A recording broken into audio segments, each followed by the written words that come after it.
الحمد لله وكفى والصلاة والسلام على عباده الذين اصطفى خصوصا على أفضلهم وخاتم النبيين محمد الأمين وعلى آله وصحبه أجمعين وبعد فأعوذ بالله من الشيطان الرجيم بسم الله الرحمن الرحيم وإذا قرأناه فاتبع القرآن صدق الله العظيم. We begin with Allah's blessed name. We praise Him and we glorify Him as He ought to be praised and glorified. And we pray for peace and for blessings on all His noble messengers, and in particular on the last of them all, the blessed Prophet Muhammad sallallahu ta'ala alayhi wa sallam. I greet you, my brothers and sisters here in Bristol, with Assalamu alaikum wa rahmatullahi wa barakatuh. Let me begin by confessing that I feel very emotional to be invited to speak at the hall which is named in memory of Malcolm X. He's someone with whom I have had even though I never met him in life, I met his wife, I met all his children, and I have had a very close relationship with that family.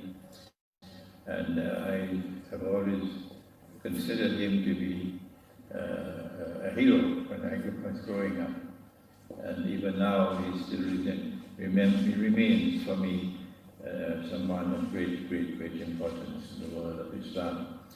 And may Allah have mercy on his soul, and may Allah grant him Jannatul Firdaus. Our topic tonight is the Quran and the moon. The Quran and the moon, methodology for recitation of the Quran. And I'm writing the book at this time. I was in Mombasa in Kenya, and over there I finished most of the book. There's still a little bit left to finish it. And since I left Mombasa, no time to write. No time to write. I hope I'll be able to complete the book, inshallah, soon. The Quran and the moon, methodology for recitation of the Quran. But the good news for you here in Bristol, although you are small in numbers, is that we just received a shipment of all my books. So we have all my books now at the back, including the ones that will be newly published. And nobody else has got it in Britain so far. Tonight, for the first time, you have it here in Bristol. We begin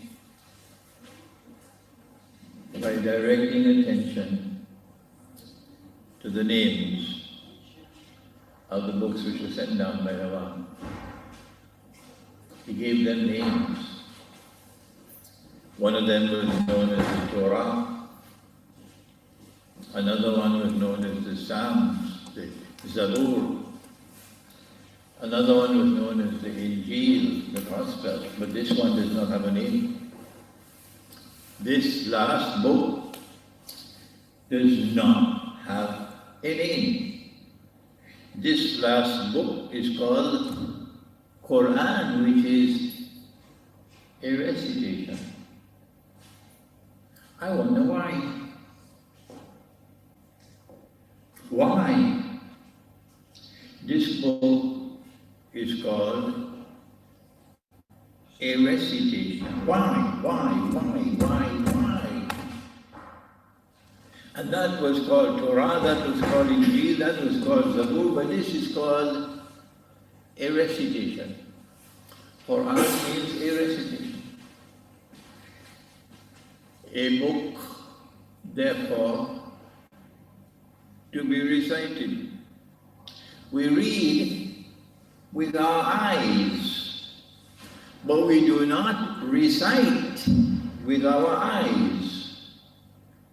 Reading and recitation are different from each other. We recite with our tongue, and this is a book to be recited. And the very first word that comes down in this book is recite, Iqra. So if that is not a message that is truly clear and plain as daylight, then we're blind. We're blind. Our primary first obligation towards this book, therefore, is recitation, not study. Recitation, not study. Recitation. Recitation is our first duty to the book. Studying comes after. Recitation comes first.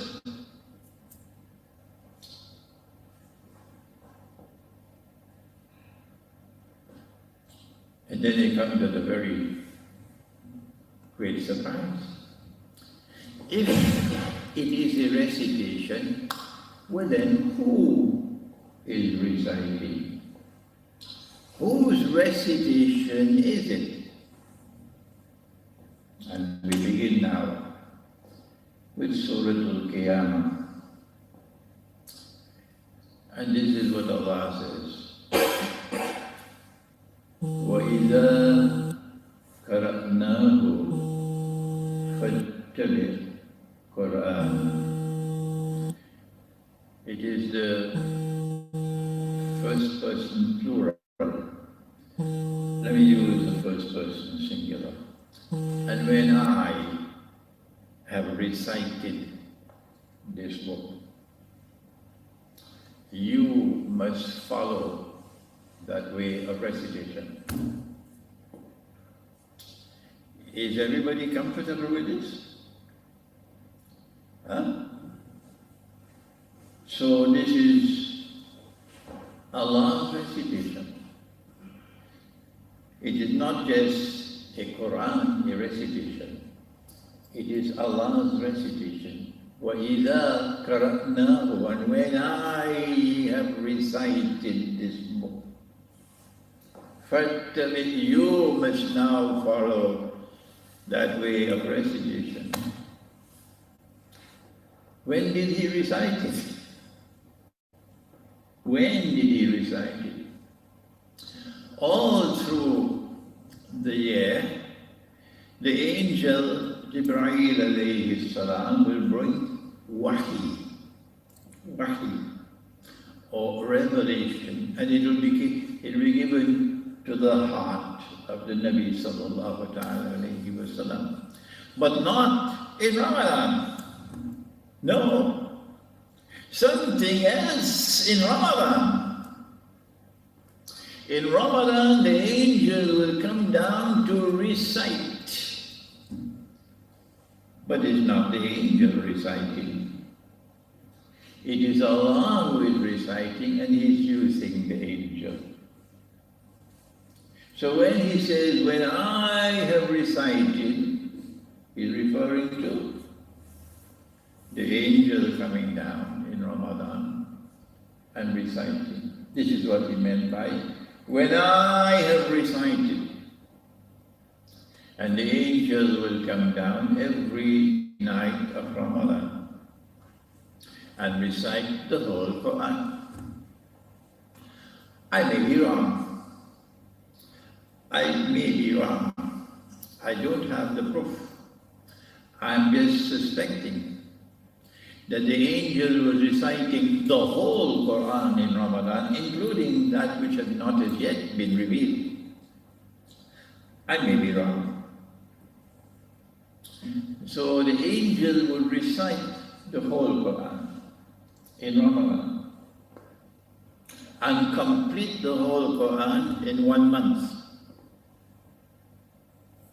And so the first sunnah, and it is a divinely ordained sunnah in reciting the Quran, is to complete the recitation in 1 month.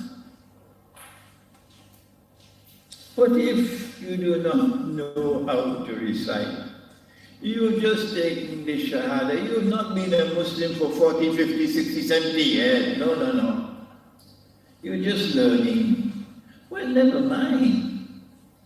It may take you 3 months or 4 months, never mind. but you must finish the Quran. Don't stop when you start until you finish. But when you finish, you must start again. And when you finish, you must start again. And after you recited the Quran several times, and the words have become familiar to you, eventually, yes, you will be able to recite the whole Quran in 1 month. This is the divinely ordained sunnah, to recite the whole Quran from cover to cover in Ramadan.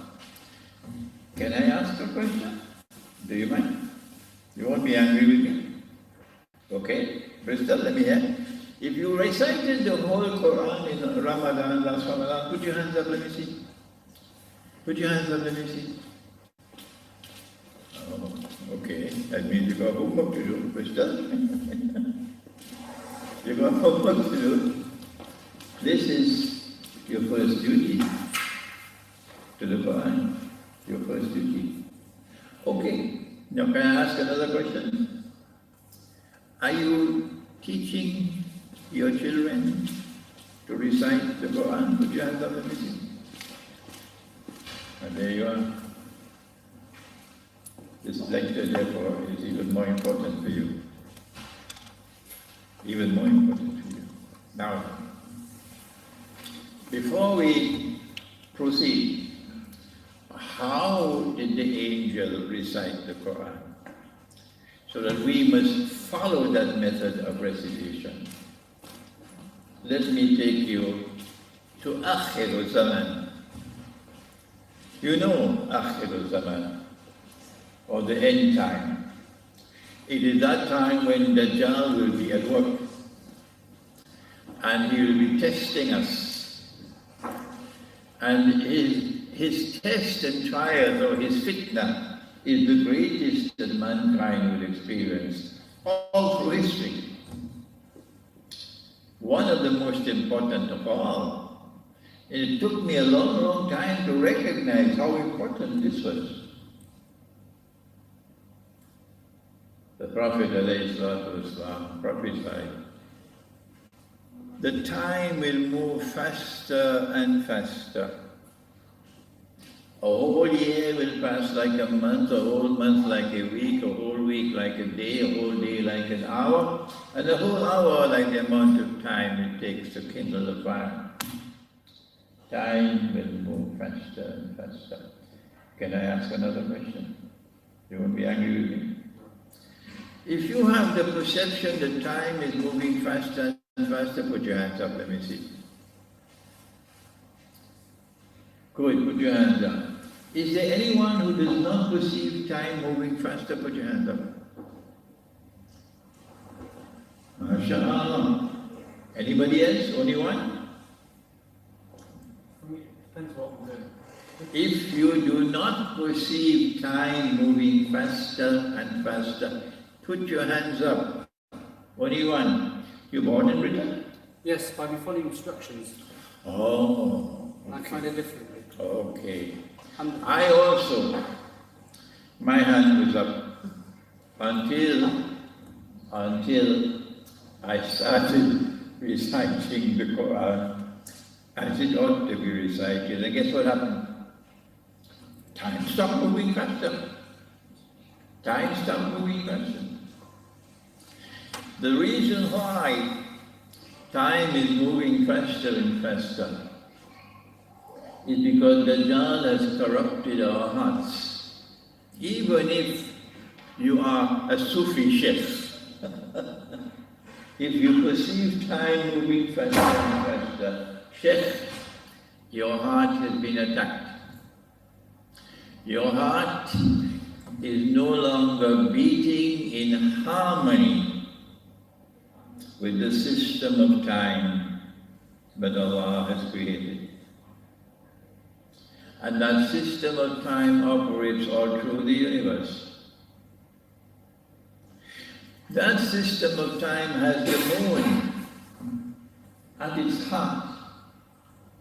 Because Allah says about the moon, that He has given to it manazil. Manazil, stages of growth and stages of decline. لِتَعْلَمُوا عَدَدَ السِّنِينَ وَالْحِسَابِ, that you might use the moon to count the years, to measure time. And so the moon is at the heart of the system of time in Islam. And this is Dajjal's biggest problem. Biggest problem of all that Dajjal has is the system of time that Allah has ordained. Why? Why is this the biggest problem? Let me hear you. Let me hear you. I have a lot of time tonight. The Dajjal cannot. Huh? The Dajjal cannot control the moon. My hearing is declining. Because the Dajjal cannot control the moon. I didn't hear you. Okay, anybody else? Why is this so difficult for Dajjal? The system of time in which the moon is at the heart. Why? I feel it could be because that the months move around the seasonal year in the lunar calendar. Okay. So you'll never be fixed in a, like the solar calendar, Gregorian calendar.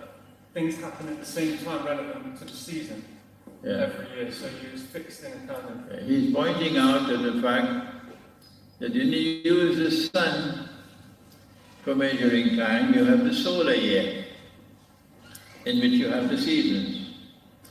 Or when you use the moon for measuring time, you have a lunar year. And the lunar year does not coincide with the solar year. The lunar year is shorter than the solar year. Anybody else? Why is this system of time, which is based on the moon, so difficult for Dajjal? Why? Have you thought of asking? The Islamic calendar follow the moon. Because you cannot follow the moon? No, the Islamic calendar follow the moon. The Islamic calendar follows the moon, not only Islamic calendar, the Hindu calendar, the Christian calendar, the Jewish calendar, except for those who follow monkey count. You know monkey count. Yeah. Anybody else? Yes? Moon follows the last one. Why is it so difficult? Because the moon follows the time that Allah gives it. And The moon follows them? it also the moon Cannot be controlled by Dajjal, so there is in the hand of Allah. I don't know something, the acoustics and just, I can't hear what you're saying. All right, never mind. I won't bother asking questions anymore. Dajjal needs to rule the world. Did you hear that? Yeah. Why? Because he wants to claim to be the Al-Masih, the Messiah. And the Messiah will rule the world from Jerusalem, so Dajjal has to rule the world from Jerusalem. How are you going to do that? In order for him to rule the world, he needs to get all of mankind in one global society, interconnected with each other. And so you have this monetary system of electronic money, everything interconnected with each other. You have one political system, the United Nations. You have one monetary system, you have one economic system of it. But he needs one universal system of time, one universal system of time, so that everything could operate like clockwork. You know, the trains operate in Switzerland, like clockwork. Otherwise, your financial transactions all over the world at the press of a button will go haywire unless you have one universal system of time. Can you do that with a lunar calendar? No, I can't ask you any questions anymore because I can't hear you guys. No, you can't do that. What can you do with a system of time in which you have to wait until the 29th day of the month comes to an end, and only then would you know whether the month will end at the end of the 29th day, or whether it will continue for one more day. The schoolboys cannot tolerate this nonsense. What a stupid system, schoolboys. But we say praise be to Allah that He's given us a system of time that Dajjal cannot swallow. It is the most formidable obstacle in his way in bringing about a universal society, a global society. If only our people had remained faithful to the moon. But all of us have abandoned the moon inshallah. If I ask what your age is, no one will give me his age. None will give me his age according to the moon. Everybody will give me his age according to the sun. Even though Allah has said, I gave you the moon لِتَعْلَمُوا عَدَدَ السِّنِينَ, that you might use the moon to count the years. So after this wake-up call, what is the price we pay when our heart is perceiving time moving faster and faster because Dajjal has corrupted the heart? Answer? Move the opposite direction. The heart is no longer in harmony with the system of time, so Noor will have difficulty entering the heart. That's why we have so many sheep and cattle in the world today. They have eyes and yet cannot see. Not only Noor, but something else. Shifa. We're living now on the tip of the iceberg. 5G is coming. And when 5G comes, you will see how many cases of dementia, how many cases of Alzheimer, how many cases of mental illnesses, how many cases of loss of memory, even among children.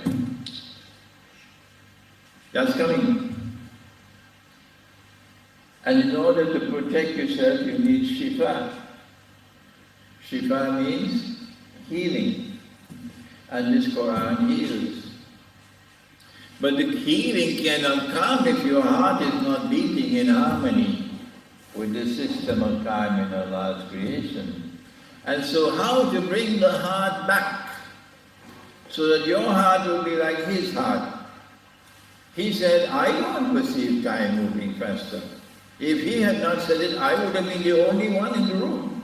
Now I have two of us in this room. If you recite the Quran as it ought to be recited, the next time I come to Bristol and I ask, put your hands up if you perceive time moving faster. No one will put their hands up. No one. So now let's begin. This is how important this subject is. No, we can't begin it yet. Surah Al-Isra. And Allah says, وَإِذَا قَرَأْتَ الْقُرْآنَ. It's as though the ayah is there, but we never saw it. There it's there in Surah Al-Isra. وَإِذَا قَرَأْتَ الْقُرْآنَ. And when you recite the Quran, meaning when you recite the Quran as it ought to be recited, that way. جعلنا بينك وبين الذين لا يؤمنون بالآخرة إيجابا مستورا. When you recite the Quran as it ought to be recited, I will place between you and that godless world which does not believe in the hereafter. I will place a hijab. The hijab will separate you from them. And the hijab will be mastur, I will cover you. and protect you. Not only that, your children, more important than you. So now let's begin with Allah's blessed name.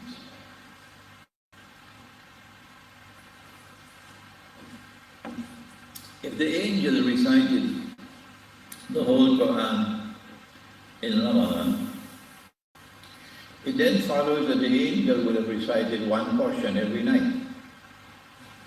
And when the angel recited, then the Nabi alayhi salatu wasalam would then have to recite. And the angel will listen. That one portion in the Arabic language is called a juz. Juz. In the Farsi language, which is used all over India and Pakistan, they call it sipara or para. And the Arabic word is juz. And the plural of juz is adza. So if the angel recited one juz or one sipara or para? Sipara. One juz or one sipara every night, then there will be 30 for the month. 30 for the month. So my question is, which was the first juz recited? Which was the first juz recited? Did the angel have the authority to divide the Quran? Well, then who has the authority to divide the Quran? Is it Tom, Dick and Harry? Who has the authority to divide the Quran? Again, Surah Al-Isra. And listen to what Allah says. Qur'anan faraqnahu. We have divided this Quran. لِتَقْرَأَهُ عَلَى النَّاسِ عَلَى مُكْثٍ. That you might recite this Quran to the people at intervals, for example, of one day. And so only Allah has the authority to divide the Quran, no one else but Him. Is that clear? I know the schoolboy is going to come, so let me explain to the schoolboy. When you are memorizing the Quran, you memorize them in small pieces, and that's not dividing the Quran, is it? So tell the schoolboy, don't worry about the one who's memorizing. We're talking about reciting the Quran. Only Allah has the authority to divide the Quran, no one else. And what does He say about those who do their own divisions? The division did not come from Him, it came from them. Surah Al-Hijr, and this passage will shake you up. وَقُلْ, say to them, O Muhammad sallallahu ta'ala alayhi wa sallam, إِنِّي أَنَا النَّذِيرُ الْمُبِينُ. Tell them that I am a warner, and I have come to warn in a manner which is plain and clear as daylight, no ambiguity. كما أنزلنا على المقتسمين. What is the warning? Tell them, give them this warning. And this warning has come from me, it has come down to a people called the Muqtasimin. Who are they? الذين جعلوا القرآن عندهم. A people who divide the Quran as they choose. Who divide the Quran as they choose. Who break it up into bits and pieces, who cut it up, who chop it up. chop up the Quran into bits and pieces. And what is the price they will pay for dividing the Quran when Allah has divided the Quran? فَوَرَبِّكَ, oh my gosh, how powerful. فَوَرَبِّكَ, tell them, O Muhammad alayhi salatu wasalam, by thy Rabb, لَنَسْأَلَنَّهُمْ أَجْمَعِينَ بِمَا كَانُوا يَعْمَلُونَ, that I will question every single one of them for what they have done to this Quran. This is the mother of all warning. Be careful. Don't go about chopping the Quran and dividing it as you wish when Allah has already divided the Quran. So how has He divided the Quran? Answer: He divided the Quran into surahs, and a surah is a wall. Only He can build the walls. You are not allowed to build any more walls in the Quran. I think I've made the point by now. I don't have to keep on repeating and repeating and repeating. So if after I have spoken with simplicity and clarity, and you still don't understand, you know what Malcolm would say? Malcolm would say, that's not my problem, that's yours. Malcolm would say, that's not my problem, that's yours. If I speak with simplicity and with clarity, and you still don't understand, it's not my problem, it's yours. So now then, which is the first juz?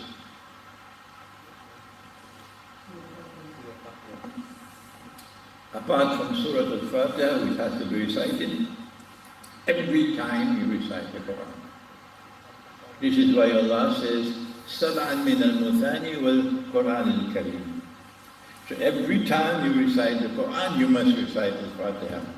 So now the first juz will be, that's right, it will be Surah Al-Baqarah, the whole of Surah Al-Baqarah. But why would Allah place the longest surah of all at the beginning?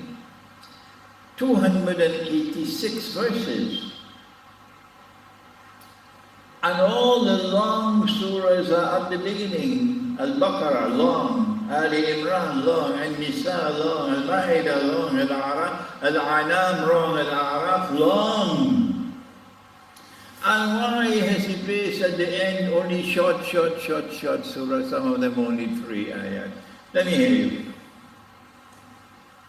You have no energy at the start of the month. You have no energy at the start of the month. Still can't understand. I can't. Yeah, come close to me. Come close to me. What did he say? You have more energy at the start of the month. Ah, yes, mashallah. When the moon is young, you start the Quran when you see the crescent moon. This is the beginning of the month. وَيَسَأَلُونَكَ عَنِ الْأَهِلَّةِ, and they question thee about the hilal. Hilal is the crescent moon. قُلْ هِيَ مَوَاقِيتُ لِلنَّاسِ, tell them that hilal is there to measure time, for the system of time. And the most important function of all for the system of time is to determine the day of the Hajj. And this system of time delivers that knowledge. The most important one of all is not when to catch your aeroplane. That's not the most important one. The most important one of all is to perform the Hajj. And He has given us the crescent moon to measure time and also to perform the Hajj. So with the crescent moon we begin the month. And when the moon is young and the month is young. Allah wants us to live with the moon. And so He wants us to be young. He wants us to marshal all our resources, all our strength, to make the best effort at the beginning of the month. In the process of living with the moon, your heart will return to the system of time in which the moon is centrally located.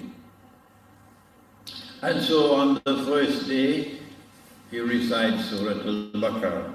But that's not the only reason why. That is not the only reason why. The longest surah of all is at the beginning of the Quran. What's the other reason? I have someone to help me. Is it because it opens up your mindset?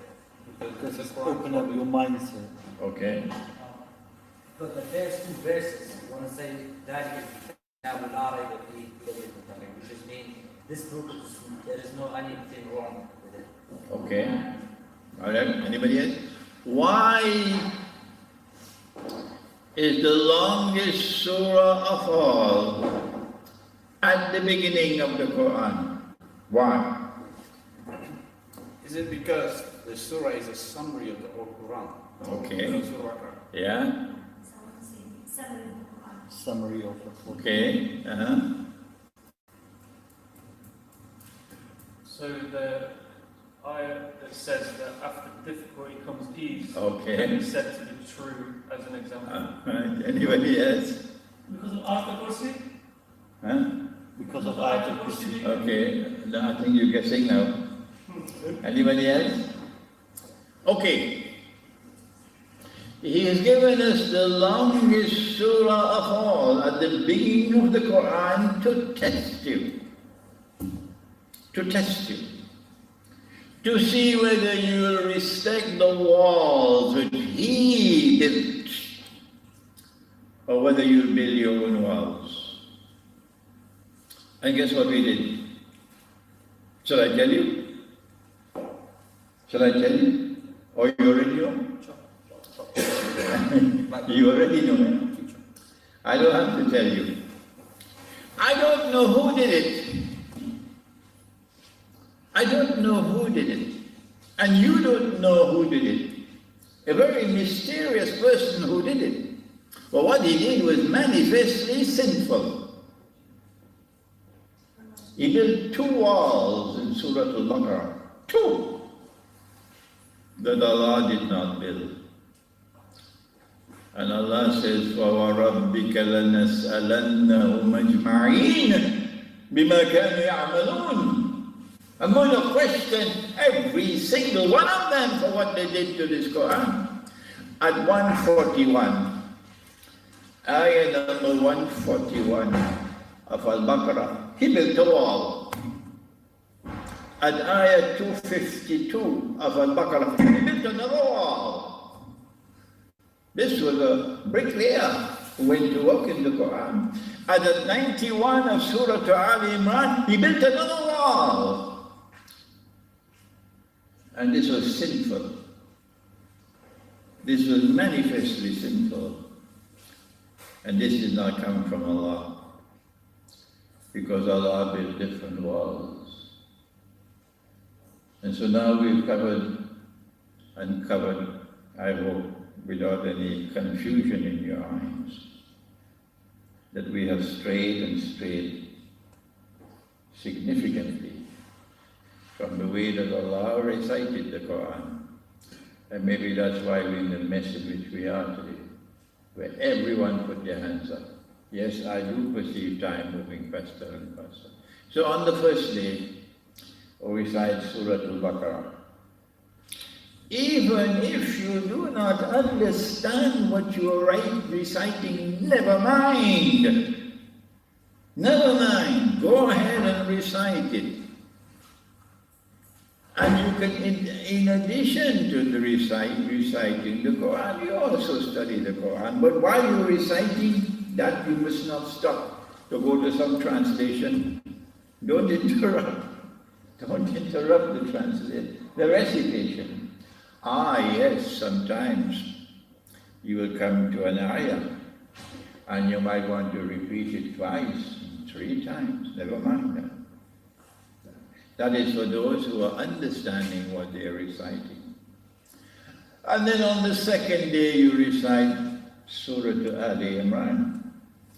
And then on the third day Surah Al-Nisa, and on the fourth day Surah Al-Ma'idah, and on the fifth day Surah Al-An'am, and on the sixth day, which just ended, Surah Al-A'raf. And tonight, in Bristol, MashaAllah, we are on the 7th night. And this is the first stop. This is the first stop when you're reciting the Quran. Manazil. The first stop is on the night of the 7th. Why? Why does Allah stop us at this point? Because He says, and He has repeated it 6 times in the Quran, 6 times, that He created the samawat and the earth in 6 days. So if we are to return to the system of time that Allah has ordained, on the 7th night our hearts must return. And He is watching the heart. وَعَلَمُوا أَنَّ اللَّهَ يَحُولُ بَيْنَ الْمَرْءِ وَقَلْبِهِ. Allah is watching your heart. Does this heart on the 7th night, does this heart recall that Allah created the samawat and the earth in 6 days? Or is this heart in a state of ghafla? Other more important things to think about. This is the heart that will return to the system of time. On the 7th night, He stops us. It's a halt, and I'll explain to you how He stops us. And then, when He stopped, when He created everything in 6 days, in the Bible they say He rested on the 7th. He rested on the 7th. And in the Quran Allah says that He was on the arsh, on the 7th. But this was so important a moment that in that law that He gave to those who came before us, the 10 Commandments, He gave them the law of the Sabbath. That on the Sabbath you're not allowed to work. 6 days you can work, but on the 7th day you must stop working, you must rest and you must pray. He didn't give it to us. No. He gave us Yawmul Jum'ah. And on Yawmul Jum'ah He gave us the Salatul Jum'ah. But He says, when you finish with the Salat, get back to work. So we don't have a Sabbath day. And I say to the Christians, and I say to the Jews, I'm jealous of you fellows. I am jealous that you have the law of the Sabbath and I don't have it. But Allah has given me other things to compensate. So how does He stop it?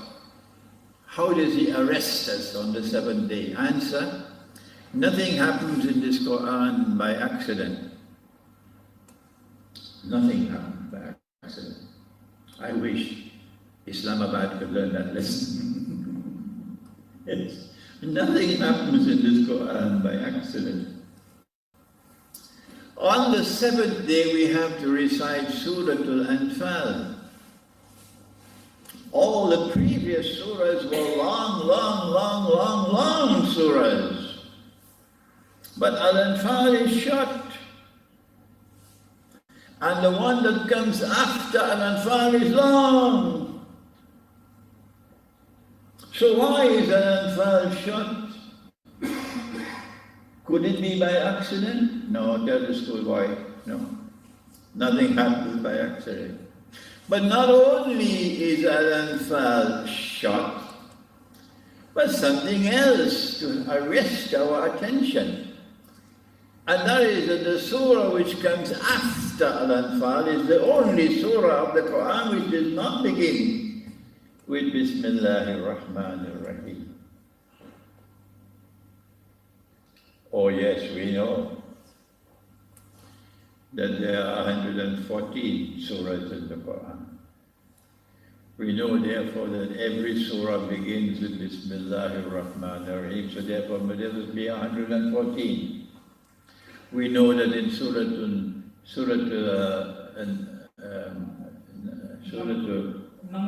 Naml, it occurs twice because of the letter written by Sulaiman alayhi salam, which began with Bismillahir Rahmanir Rahim. Yeah, we know that. But then, if one surah of the Quran is not to begin with Bismillahir Rahmanir Rahim, why this one?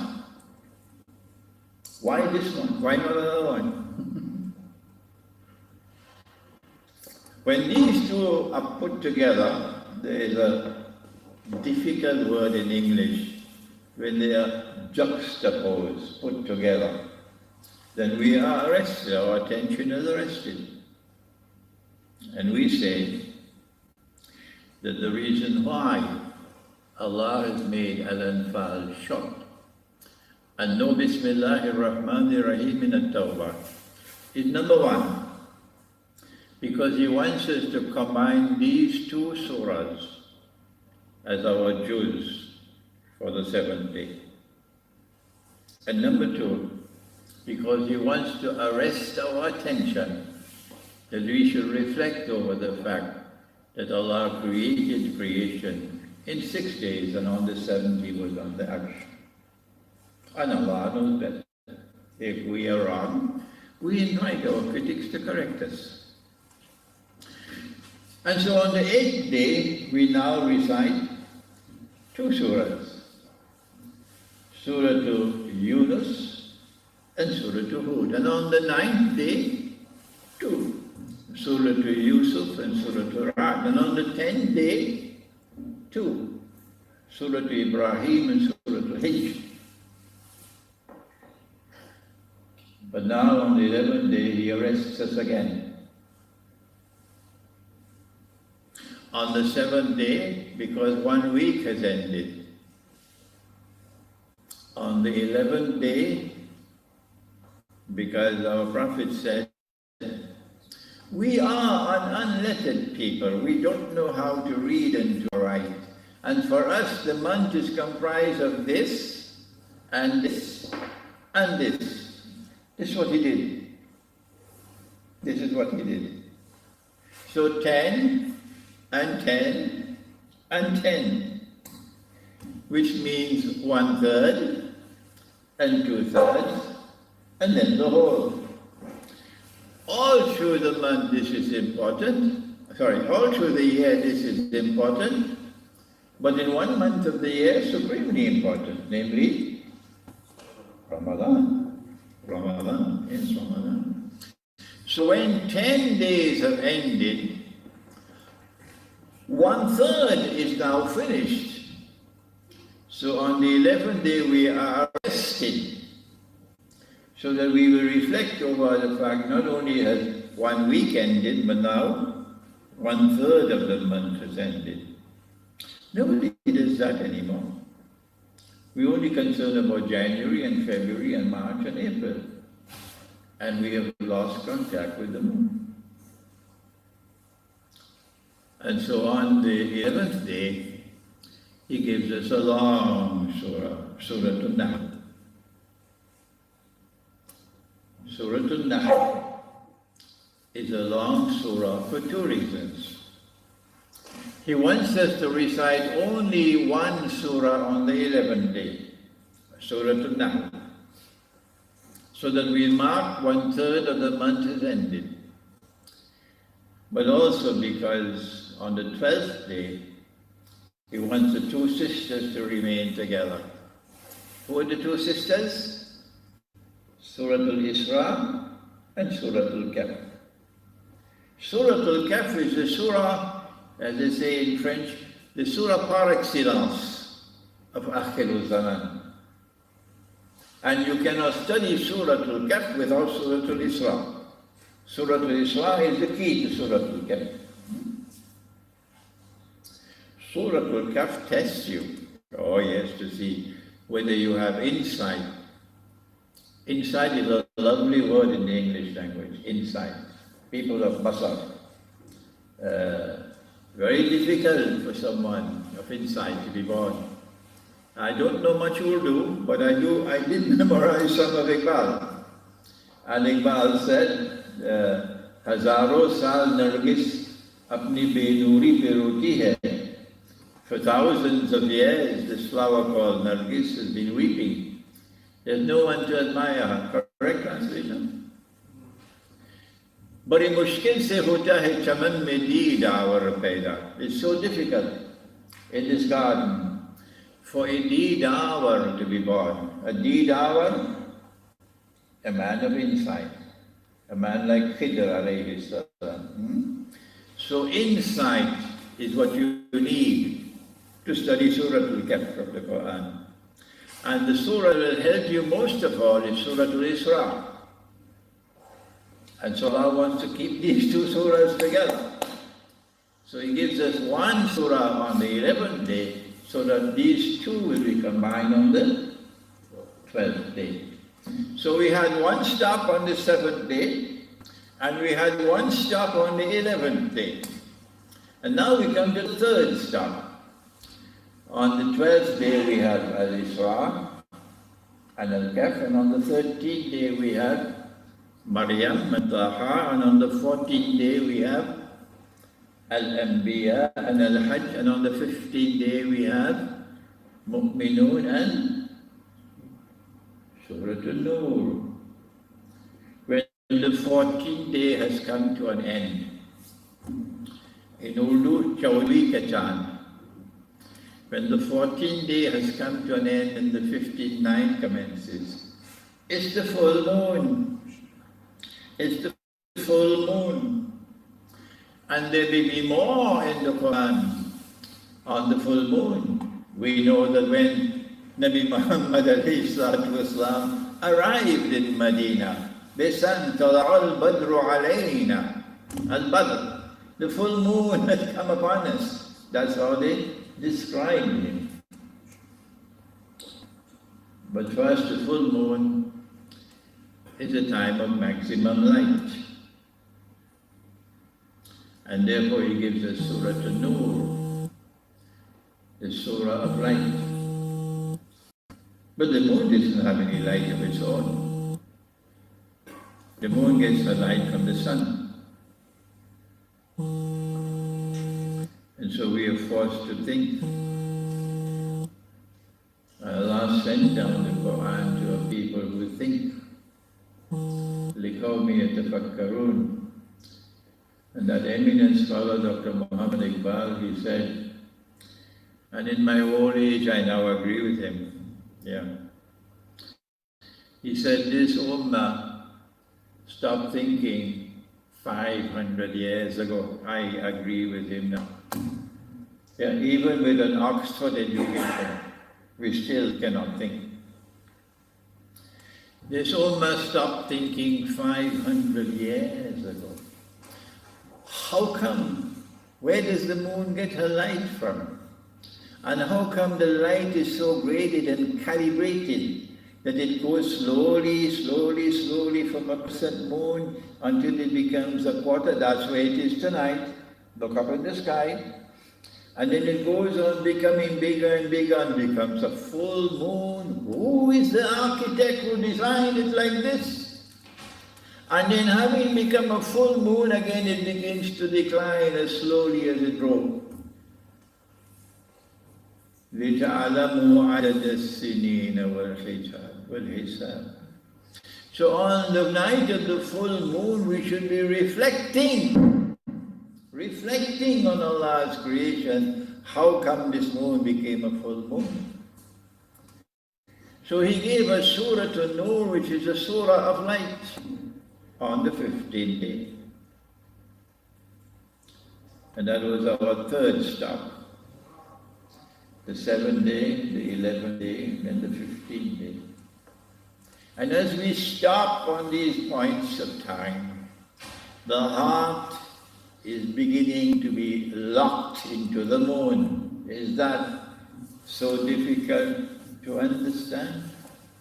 You are reciting the Quran this way so that your heart will be locked into a system of time in which the moon is centrally located. Is that so difficult to understand? The child doesn't want that to happen.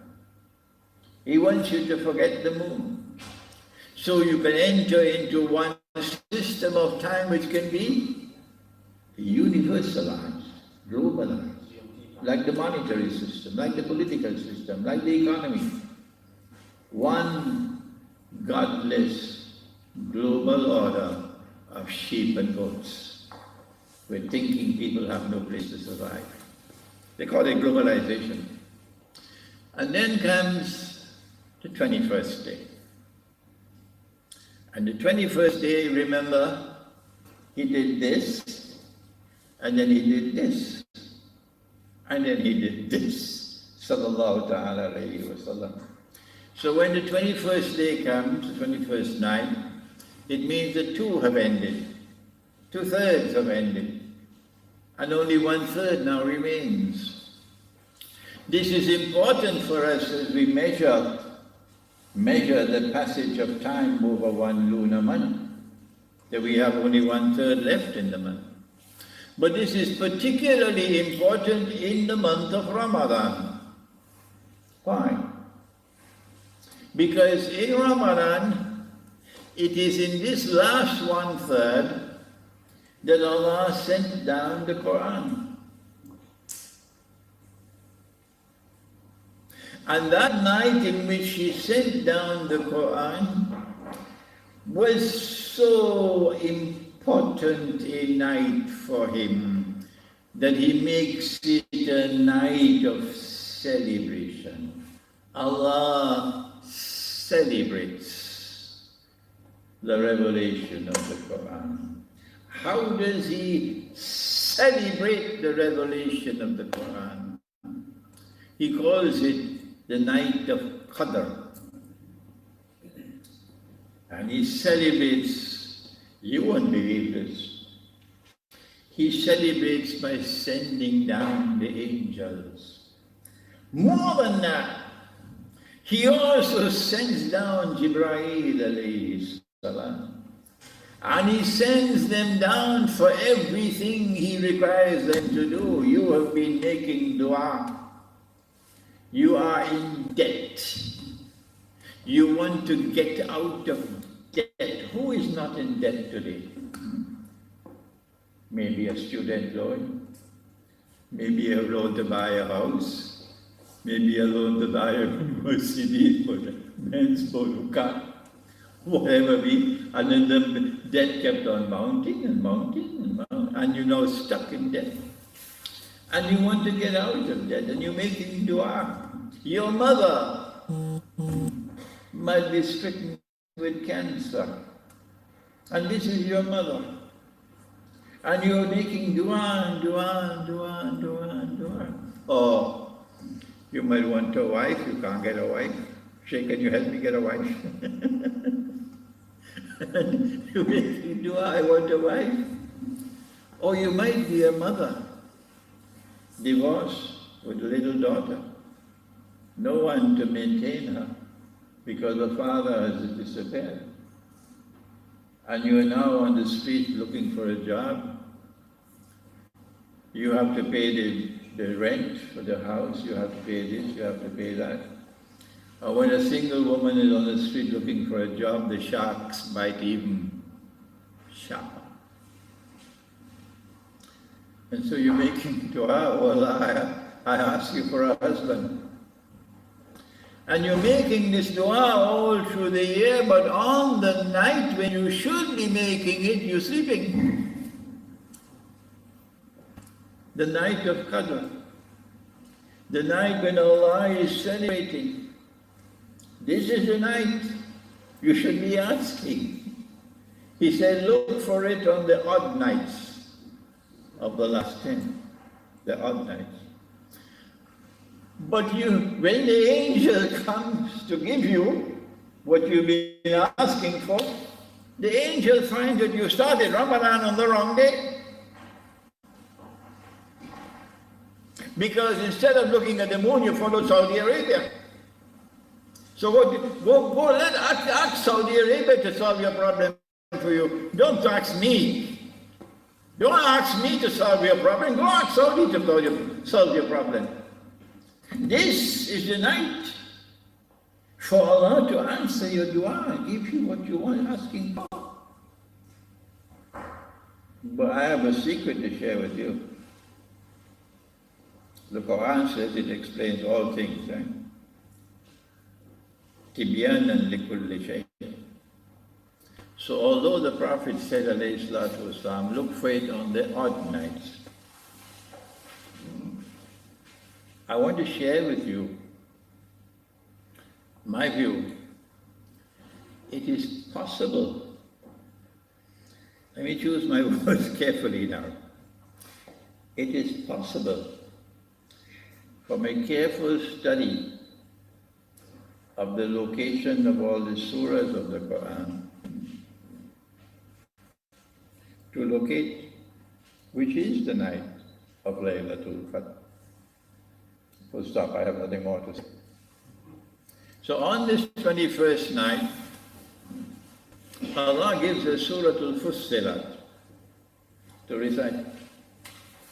And in this surah He tells us what the angels can do when they come down. إِنَّ الَّذِينَ قَالُوا رَبُّنَا اللَّهُ ثُمَّ اسْتَقَامُوا. Those who declare our Rabb is Allah and then they affirm, like Malcolm, the Lord of God is my Lord and I remain firm with that regardless of the price I have to pay. Now that's a man. I stand for the truth regardless of the price I have to pay. That's a man.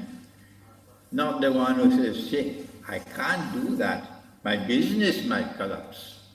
You might put my name on a no-fly list. They might say I'm a terrorist. Those are schoolboys. But the one who stands up for the truth, regardless of the price I have to pay, now that's a man. And that was Malcolm. That's why I have so much love for him. إِنَّ الَّذِينَ قَالُوا رَبُّنَا اللَّهُ ثُمَّ اسْتَقَامُوا. Allah says, تَتَنَزَّلُ عَلَيْهِمُ الْمَلَائِكَةُ. The angels come down on such people. Allah تَخَافُوا وَلَا تَحْزَنُوا. That they have no cause for fear, they have no cause for grief. And it's unbelievable that this is in the Quran. Listen. The angels will come down to say, وَأَبْشِرُوا بِالْجَنَّةِ الَّتِي كُنْتُمْ تُوعَدُونَ. We recite it, but it doesn't register. The angels come to give you the good news, you're going to Jannah. This will not be communicated to you in so many words. It will be communicated to your hearts, to give your hearts some sakina. So this is what the 21st night is about. And this is why Allah arrests us one more time on the 21st night. It's an important night of the month. So we had the 7th, we had the 11th, we had the 15th, we had the 21st, and now there's one more. 23rd. Why the 23rd? Because there's 1 week left. There's 1 week left. And in that 1 week that is left, by divine design, there will be momentous change in the sky. The moon will go and the stars will replace the moon. If only you could understand why. If only you could fathom the divine wisdom. Why? The first reason, of course, is that the moon must go and the dark night must come, so when the new moon is born, you could see a new moon. That's the easy reason. But there's another reason why. The stars take over from the moon at the end of the month. On the 23rd night, we recite Suratun. And guess what is the surah after that? Suratul Qamar. Suratul Najm, or the surah of the star. And then Suratul Qamar, or the surah of the Nur, and they are side by side to tell you that the stars will now replace the moon in the sky. That starlight will replace moonlight.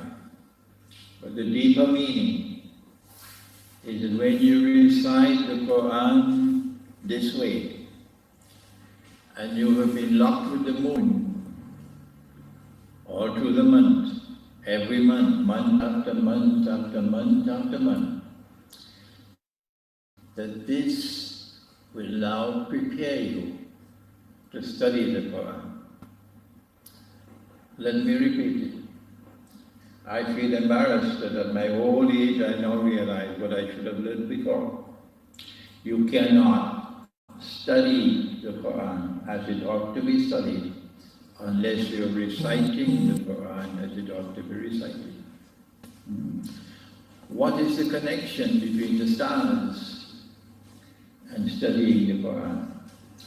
You may have been listening to me, so if you have been listening to me, don't answer, okay? If you have not been listening to me, let me hear you. What is the connection? Allah takes away the moon at the end of the month and replaces it with the stars. Allah says you are good. Not you, you tell me. Let's hear. Why?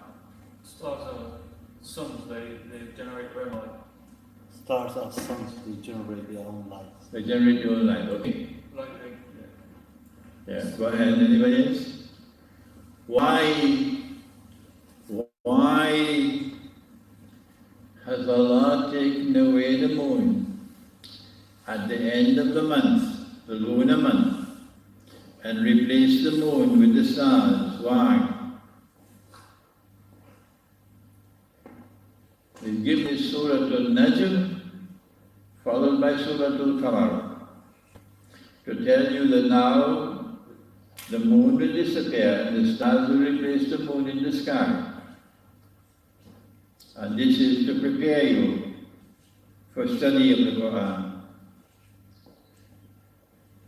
How does it prepare you to study the Quran? Okay, if you've been listening to me, tell me the answer.